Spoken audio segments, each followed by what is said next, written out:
Now, here's Michael Smerconish. Hey, gang, I'm really psyched to meet my next guest. I read about him in the LA Times, and yesterday in the newsletter, we linked to a profile about Flash Shelton. Let me just give you the build-up here. The story, written by Jack Fleming, began this way.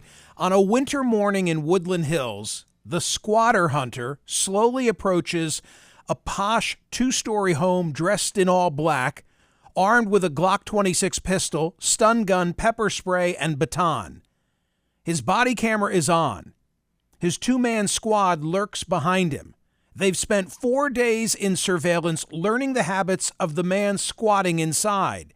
They've waited for him to leave, but he never does. So they knock on the front door, and when the occupant opens it, they barge inside. Their plan? Live with the squatter. Dirty the bathroom.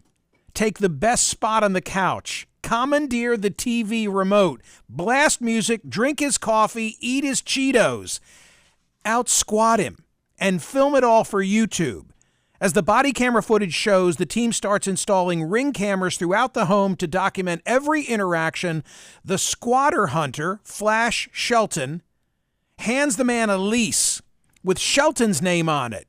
Quote, "You're an intruder in my house now," he says. Flash Shelton joins me now. Hey, Flash, it's great to lay eyes on you and also to have you on the radio program. Thank you for being here. How did that story in Woodland Hills end? Yeah, he left. It basically took a day to get him out. He ended up having a felony record. So he wasn't allowed to be on a premises with a firearm. So once I showed a lease and I was able to, show that I lived there with a firearm, I basically told him that, we could get the cops involved, but he'd be pulled out for a violation of his parole. So he quickly realized that it wasn't in his best interest to stick around. You're a handyman by trade, and I know that you're sort of an advocate for the rights and well-being of handymen. You got into this because your father had passed. Your mother then was deciding to sell her home in Northern California, and there was an issue. What happened? Yeah, so we moved my mom in with me, tried to sell the house, and I got a report from a neighbor and realtors that the house had been broken into and that the back door was broken in. So I called the sheriff like everyone does, and I basically reported a burglary. They went out, they looked in the house, and they said, "Well, I thought you said that the house was vacant." And I said, "Yeah." And they said, "Well, there's a house full of furniture, so it appears you have squatters and there's nothing we can do." So I was blindsided like everyone. Like, I knew nothing about squatters. This was 2019, and I had to learn very quickly a crash course of squatters over a weekend. And I just dissected the laws and broke it out, found loopholes, and figured out that if they could take a house, I could take a house. And the one thing that I could not be is the homeowner. That's crazy. I'm a lawyer, and I don't understand it. Explain to me and everyone else, why do squatters have this protected status?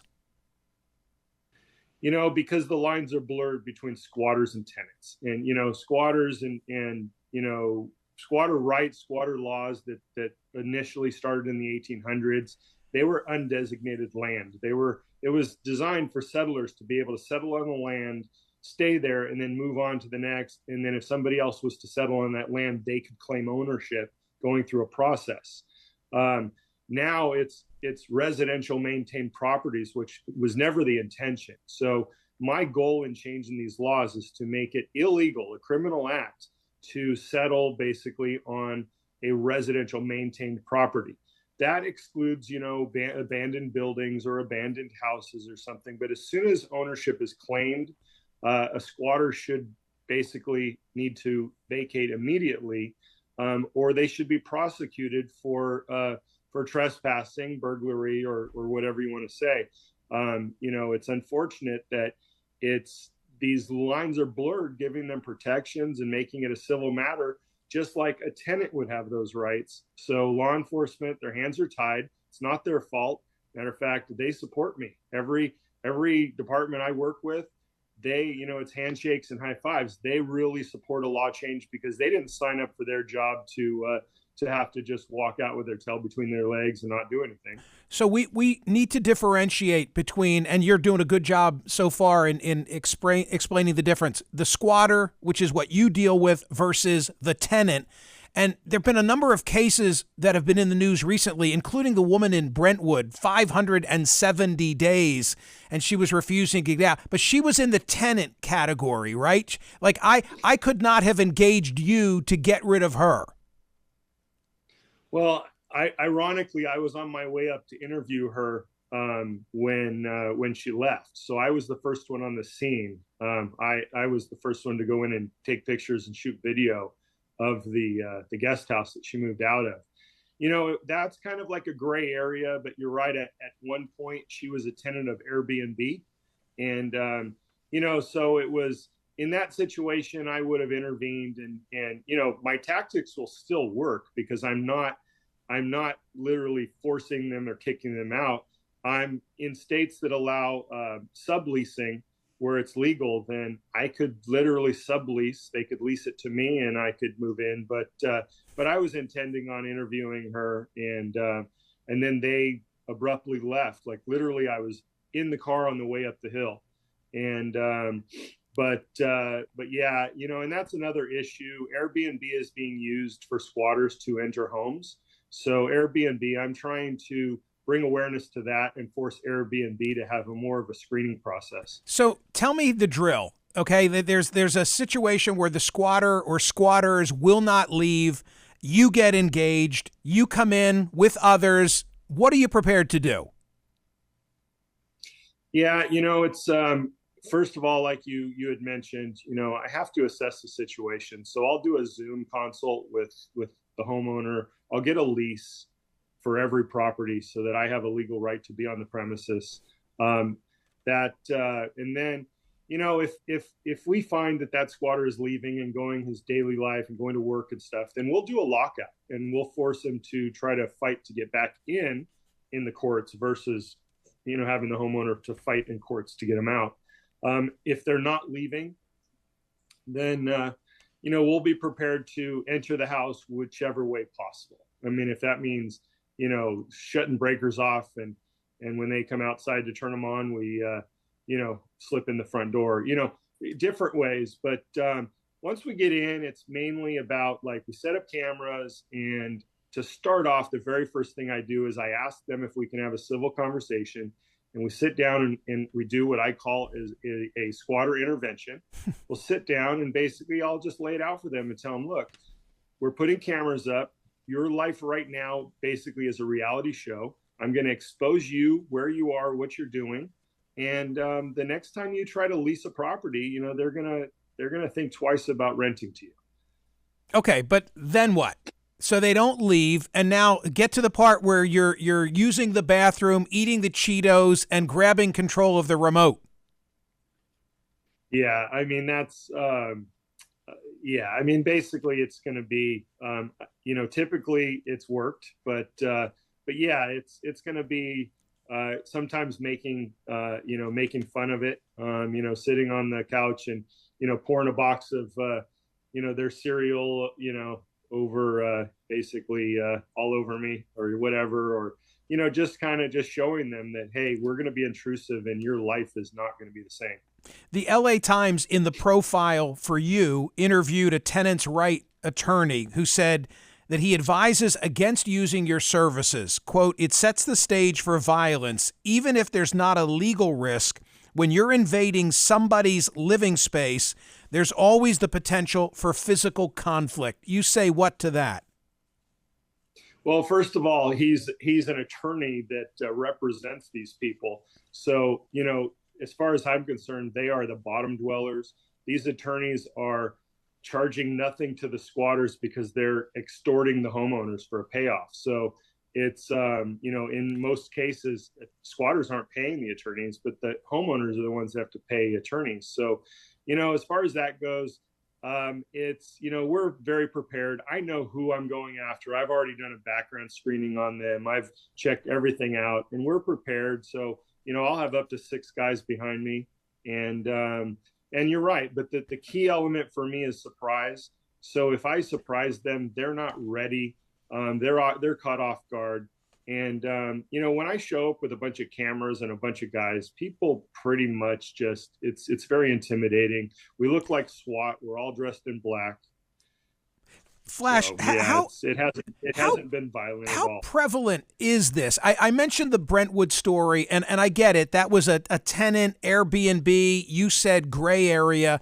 But there was another case that was just in the news this month. This was from Queens, New York. I have the coverage in front of me from the local ABC affiliate. Susanna and Joseph Landa bought what they thought was their dream retirement home in Douglaston, Queens, right next door to family members at the end of a quiet street. We're looking to hopefully retire and most of all provide for my son Alex, afflicted with Down syndrome. But when they bought the dream home in October, they discovered that the house came with something they hadn't bargained for, a squatter. More than 4 months after purchasing the home, the family says they still can't move in and they have faced numerous roadblocks. Well, they should have called you, but my question is, how prevalent is it? Well, so far from what I've seen, New York is actually the worst. You would, a lot of people think California is, but New York is, there's a lot because they have a 30-day rule. As far as the prevalency, I mean, it's a big thing, and it's over 1 billion worldwide, according to the United Nations. U.S. isn't even the worst country for squatters, but we're pretty bad, and it's I've helped hundreds just in a few months. Hundreds of families. Yeah, between Zoom, comments, emails, giving advice, and then about a dozen, going out and taking care of squatters since I started SquatterHunters.com. So the homeless problem is nationwide, but particularly harming some of our West Coast cities. Do you see it tied to that? Does homelessness lead? Not at all. Okay, well, explain the difference to me. Yeah, I have not seen in any case a homeless or needy person squatting. I did a video on my YouTube channel where I wanted to show that homeless people have more pride than squatters. And I went out and interviewed homeless. And, a homeless person will live in a tent. They'll live in a box. They'll live in a park, at the beach. They aren't breaking into your home. There's not a lot of reports of homeless men unless they're like hopped up on drugs, but they're not by character being homeless, breaking in your home. So that's not an issue. Squatters are basically entitled individuals that are taking advantage of a system that we are allowing them to use. So when you interact with them, tell me more. Typically, like, who are they? What's their background? Yeah, I mean, it's somebody that basically they're narcissists. They just believe, I did an interview with Adam Fleischman for 20, I interviewed him for an hour and a half, and I put up a 20-minute video where he basically is talking about himself as though he's the victim.